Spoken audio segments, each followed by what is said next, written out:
ஓ அப்படியா, சரி நான் இங்க வந்துட்டாமா, அம்மா கிட்ட சொல்லிடு. சரி டேட். அப்புறம்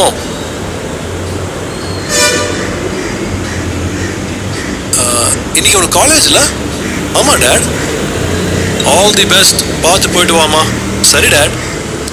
ஓகேம்மா, நான் அப்புறம் பண்றேன். சரி என்று சொல்லிவிட்டு தானியா மறுபடியும் தூங்கினாள். உமா தன் மகனுக்கு போன் செய்கிறாள். அது ஒரு ஃபுல் ரிங் சென்று கட்டானது. இவன் என்ன பண்றான் இன்னும் எந்திக்காம என்று யோசித்து விட்டு மறுபடியும் போன் செய்கிறாள். அதுவும் ரிங் எடுத்து கொண்டிருக்க எடுக்கவே இல்லை. என்ன பண்றான் என்று யோசித்தால் கால் கட் ஆவதற்கு முன் அதை எடுத்து தூக்க கலக்கத்துடன் பேசுகிறான்.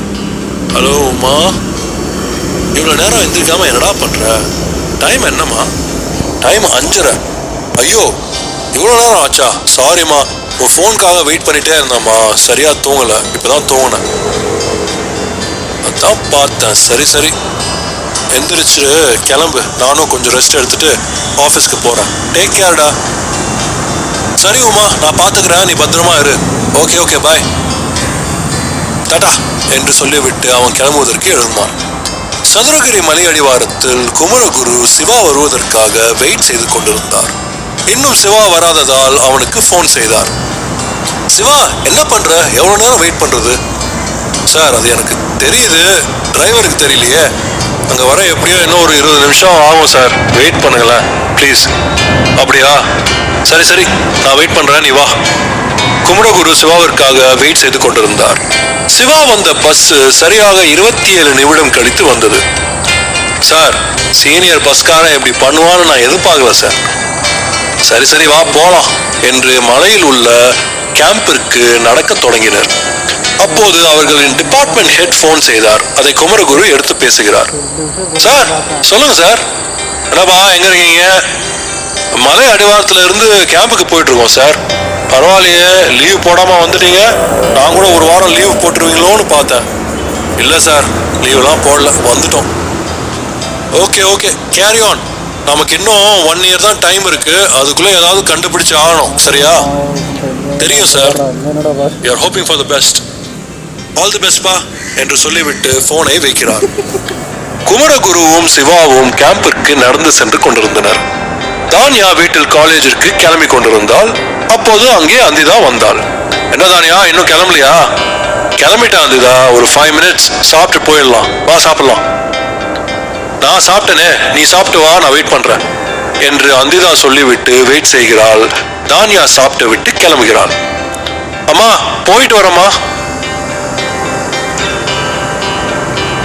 முதல் நாள் போற, சாமி கும்பிட்டு போமா என்று அம்மா சொல்ல சாமி ரூம் போயிட்டு சாமி கும்பிட்டு விட்டு கிளம்புகிறாள். தானியாவும் அந்திதாவும் காலேஜிற்கு வந்து தங்களது கிளாஸ் ரூம்ல தேடினர். அப்போது அங்கே அந்திதா அந்த பைக்காரனை பார்த்தாள். தானியா, அங்க பாரு. எங்க? அங்க பாரு, அன்னைக்கு நம்மள ஜவுளி கடையில பார்த்தான்ல, அவன் இங்க என்ன பண்றான் என்று அவனை பார்க்க தேடுகிறாள். எங்க இருந்தது அவன்? உனக்கு பல்பு கொடுத்தவன் பார்க்க இவ்வளவு ஆர்வமா? ஏய், விளையாடுதடி. எங்க அவன்? அவன் போயிட்டான் தானியா, இங்கதான் இருப்பான், அப்புறம் பாத்துக்கலாம். ஃபர்ஸ்ட் கிளாஸ் ரூமுக்கு போ, நான் என் கிளாஸ் ரூமுக்கு போறேன். ஓகே பாய் என்று சொல்லிவிட்டு அங்கிருந்து அவளின் வகுப்பை நோக்கி நடக்கிறாள். எதிரே குரு வருகிறான். இருவரும் பார்த்தும் பார்க்காத மாதிரி செல்கின்றனர் அவர்களின் வகுப்பை நோக்கி. சதுரகிரியில் குமரகுருவும் சிவாவும் என்ன செய்வது என்று தெரியாமல் யோசித்துக் கொண்டிருந்தனர். என்ன சீனியர், இப்ப என்ன பண்ண போறீங்க? எந்த ஒரு குழுவும் சிக்கல. அதான் எனக்கும் தெரியல, ஆனா உள்ளுணர்வு கிடைக்கும்னு சொல்லுது, பார்க்கலாம். சரி, ஒரு ரவுண்ட் அடிச்சுட்டு வரலாம், வா போலாம். போங்க சீனியர், இந்த மலையை இது வரைக்கும் 10 தடவைக்கு மேல ரவுண்ட் அடிச்சிட்டோம், உருப்படியா எதுவும் கிடைக்கல. இன்னைக்கு மட்டும் கிடைச்சி போயிடுதா? போங்க சீனியர், கிடைக்குதோ இல்லையோ தேடி பார்க்க வேண்டியது நம்ம கடமை, வா போலாம். கடமைக்கு பலன் கிடைச்சா நல்லா இருக்கும். கடமையை செய், பலனை எதிர்பார்க்காத. சீனியர், ஏன் இப்படி? சரி, கடமை நாளைக்கு பார்க்கலாம். இன்னைக்கு டிராவல் பண்ணதுல ரொம்ப டயர்டா இருக்கு சீனியர். அதுவும் சரிதான், நாளைக்கே பார்க்கலாம், ரெஸ்ட் எடு. Thanks senior. என்று சொல்லிவிட்டு குமரகுரு எதையோ தேடுகிறார். என்ன தேடுறீங்க சீனியர்? நீங்க ரெஸ்ட் எடுக்கலையா? இல்ல, நாம கிளம்புறதுக்கு முன்னாடி ஒரு சூடி பார்த்துட்டு இருந்தேன், அதை தான் தேடிட்டு இருக்கேன். நீங்க ரெஸ்ட் எடுக்கலையா சீனியர்? இல்லப்பா, நீ ரெஸ்ட் எட. ஓகே என்று சொல்லிவிட்டு சிவா ரெஸ்ட் எடுக்க செல்கின்றார். குமரகுரு அந்த சூழியை தேடி கண்டுபிடித்து அதை பார்க்கிறார். ரொம்ப நேரமாக அதையே பார்த்து கொண்டிருந்தார். எதுவும் கிடைக்காத கடுப்பில் அதை டேபிள் மேல் வைத்துவிட்டு சேரில் அமர்ந்தபடியே தூங்கி விடுகிறார். ஈவினிங் காலேஜ் முடிந்து வெளியே வந்தால் தானியா. இன்னும் அந்திதா கிளாஸ் விட்டு வராததால் தானியா ஸ்கூட்டி கிட்ட வெயிட் செய்து கொண்டிருந்தாள். அப்போது அங்கு அந்த பைக்காரன் வந்தான். அவன் தனது பைக்கை எடுத்துக்கொண்டு அங்கிருந்து கிளம்பினான். அப்போது தெரியாமல் குருவின் சைக்கிளில் அவன் பைக் பட்டு அது கீழே விழுந்து விட்டது. அதை பார்த்த குரு எதையும் யோசிக்காமல் அவனை அழித்து விட்டான். தானியாவிற்கு ஆச்சரியமாக இருந்தது. அன்னைக்கு சண்டையை பார்த்து பயந்து திரும்பியவன் இன்னைக்கு சைக்கிளை கீழே விழுந்ததுக்கு ஒருத்தனை சற்றும் யோசிக்காமல் அடிக்கிறான் என்று தானியா சண்டை பெரிதாகும் என்று நினைத்தாள். ஆனால் அந்த பைக்காரனோ குருவிடம் சைக்கிளை கீழே தள்ளியதற்கு சாரி கேட்டுவிட்டு அங்கிருந்து செல்கிறான். தானியாவிற்கு ஒரே குழப்பமாக இருந்தது. இந்த ப்ராப்ளம் நடந்து முடியவும் அந்திதா வரவும் சரியாக இருந்தது. என்ன தானியா, குழப்பமா இருக்க? தானியா ஸ்கூட்டியை எடுத்துக்கொண்டு உட்காரு, போகும்போது சொல்றேன் என்று அந்திதாவை உட்கார சொல்கிறாள் தானியா. அந்திதா அமர்ந்த பிறகு ஸ்கூட்டியை எடுத்துக்கொண்டு போகும் வழியில் நடந்த எல்லாவற்றையும் சொல்லுகிறாள். இப்போ சொல்லு அந்திதா, அவன் என்ன கேரக்டர்? எனக்கு புரியவே இல்லை. எனக்கும் தெரியல. போ போ பாப்போமே, எல்லாம் ஒரே காலேஜ் தானே படிக்கிறோம். எல்லாம்னா யாரு? நீ, நான், குரு, அப்புறம் அந்த ஜவுளி கடை பாட்டி, உனக்கு பல்பு கொடுத்தவன். உன்ன என்ன அப்புறம் அடிக்கலாம். முதல்ல ரோட்டை பார்த்து வண்டி ஓட்டு தானியா. சரி சரி, நீ கொஞ்சம் பேசாம வா. பேசாம வந்தா போதுமா? போதும் போதும். அந்திதாவை வீட்டில் டிராப் செய்து விட்டு தன் வீட்டுக்கு வந்து சேர்ந்தாள் தானியா. அம்மா அம்மா, எங்க இருக்க என்று சத்தமாக அழைத்தவாறே தானியா அம்மாவை தேடிக்கொண்டிருந்தாள். கிச்சன்ல தான் தானியா இருக்கேன், வா. இந்த நேரத்துல கிச்சன்ல என்ன பண்ற? என்ன இருக்கு என்ன இல்லைன்னு பார்த்துட்டு இருக்க. ஷாப்பிங் போனோம், நீயும் கிளம்பு போலாம். நான் வரல. உன்னை வரியான்னு கேட்கல, கிளம்புன்னு சொல்றேன். ஏமா இத்தனை நாள் நீ மட்டும் தானே போயிட்டு வந்த, இப்ப மட்டும் ஏன் என்னையும் கிளம்ப சொல்ற? இத்தனை நாள் நீ ஸ்கூல் படிச்சுட்டு இருந்த, அதான் கூப்பிடல. ஆனா இப்பதான் நீ காலேஜ் போறல, இதெல்லாம் எப்ப கத்துக்க போற? அது மட்டும் இல்லாம உனக்கு உங்க அப்பா ஸ்கூட்டி வாங்கி கொடுத்துருக்காருல்ல, அதுல போயிட்டு வரலாம் தான். உனக்கு நான் என்ன டிரைவரா? அப்படியும் வச்சுக்கலாம் என்று சொல்லிவிட்டு சிரித்தாள். அதை தானியா முறைச்சி பார்க்க, தானியா முறைப்பதை பார்த்து விட்டு சிரிப்பை அடக்கிக் கொண்டு சரி சரி கிளம்பு போலாம். போ, நான் வரல. என் செல்லம் இல்ல, கிளம்புமா போலாம். ஆட்டோல போயிட்டு வந்தா லேட் ஆகும். அது மட்டும் இல்லம்மா, வீட்டுல இருந்து என்ன பண்ண போற? வா போலாம். சரி வரேன். மா, நீ லிஸ்ட் எடுத்துட்டு இரு, நான் ஒரு 5 மினிட்ஸ்ல கிளம்பி வரேன். ஓகேம்மா, சீக்கிரம். தானியா தன் ரூமிற்கு சென்று தயாராகி கொண்டிருந்தாள். அப்போது தானியாவின் போன் அடித்தது.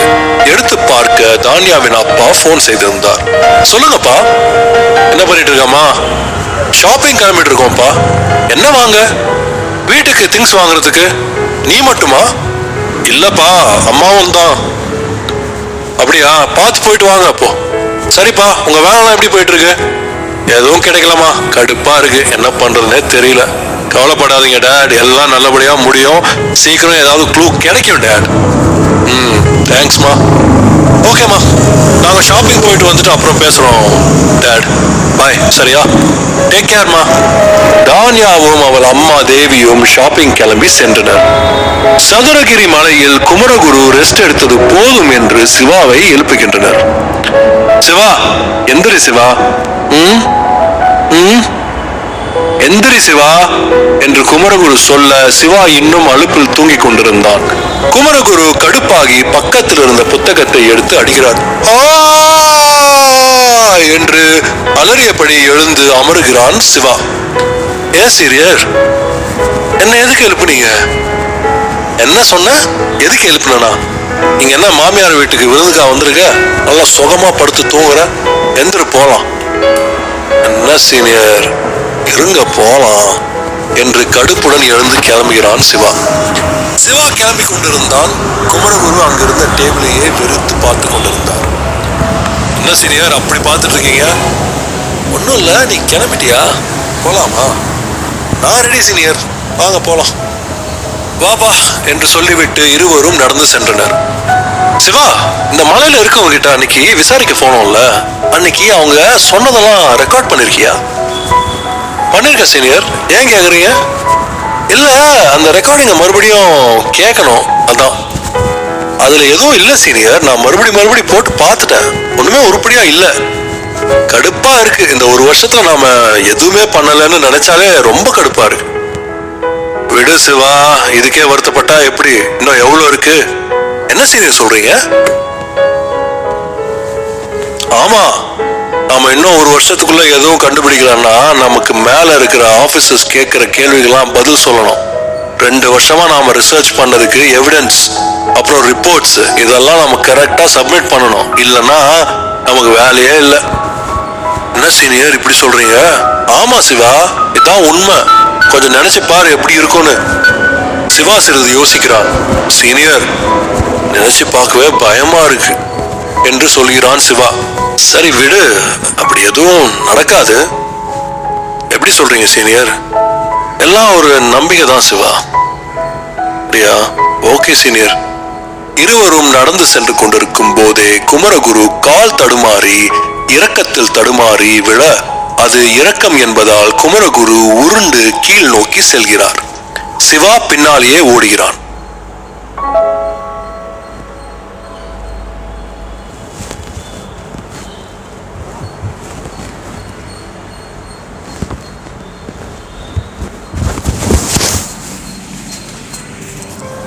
அத்தியாயம் 9.